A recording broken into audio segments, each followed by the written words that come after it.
সুখেন বাবু রীতিমতো সাজুগুজু করে বিয়ে বাড়ি গেলেন। বিয়ে বাড়ি গিয়েই তার মনে পড়লো, এই রে, আজকে যে তাড়াহুড়ো করে সেই দাঁতের বাঁধানো পাটিটা আনতেই ভুলে গেছি। বেশ কিছুক্ষণ তিনি এদিক ওদিক ঘোরাঘুরি করলেন, তারপরে খেতে বসলেন। যা হোক, প্রথম দিকে একটু ম্যানেজ করে চালাচ্ছিলেন, কিন্তু যেই মাংস পাতে পড়লো সেই তার কপালের ভাত চিন্তায় দ্বিগুণ হয়ে গেল।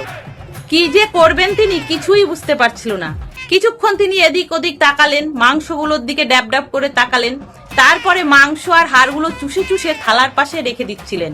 ব্যাপারটা নজরে আসে পাশে বসে থাকা এক ভদ্রলোকের।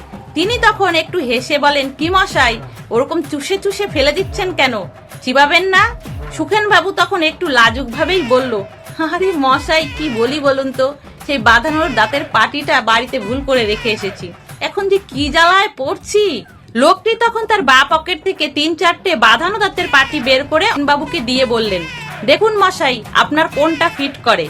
সুখেন বাবু একটু অবাক হলেও মাংস খাওয়ার লোভে ওই ব্যক্তিকে আর কোনো কিছু প্রশ্ন না করেই সেই 3-4টে দাঁতের পাটির থেকে একটা দাঁতে পড়ে নিয়ে মাংস খেতে শুরু করলেন। পাতে থাকা সমস্ত মাংস তো খেলেনি, বরং আরো চেয়ে আরো কিছুটা নিয়ে তৃপ্তি ভরে সেই মাংস সমস্ত খেলেন। খাওয়া দাওয়ার শেষে সুখেন বাবু হাত মুখ ধুলেন, তার সেই বাঁধানো দাঁতের পাটিটা খুলে সেটাও ধুয়ে সেই ব্যক্তিকে দিতে গেলেন এবং তাকে অসংখ্য ধন্যবাদ জানাতে থাকলেন।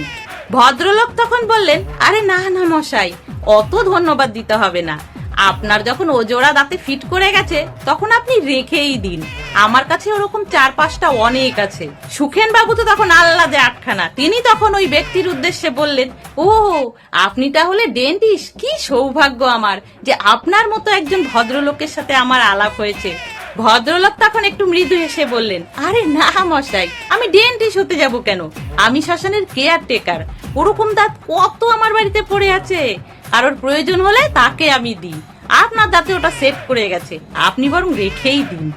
সুখেন বাবুর তখন হাতে ধরে থাকা সেই বাঁধানো দাঁতের পাটির দিকে তাকিয়ে মনে হতে থাকলো যে পেটে ঢুকানো সেই মাংসগুলো কেমন যেন কিলবিল করে সব বাইরে বেরিয়ে আসতে চাইছে। তাহলে বন্ধুরা, এই ছোট্ট মজার গল্পটা যদি ভালো লাগে প্লিজ লাইক করে দিও, সাথে কমেন্টও করো। সকলে ভালো থেকো, সুস্থ থেকো।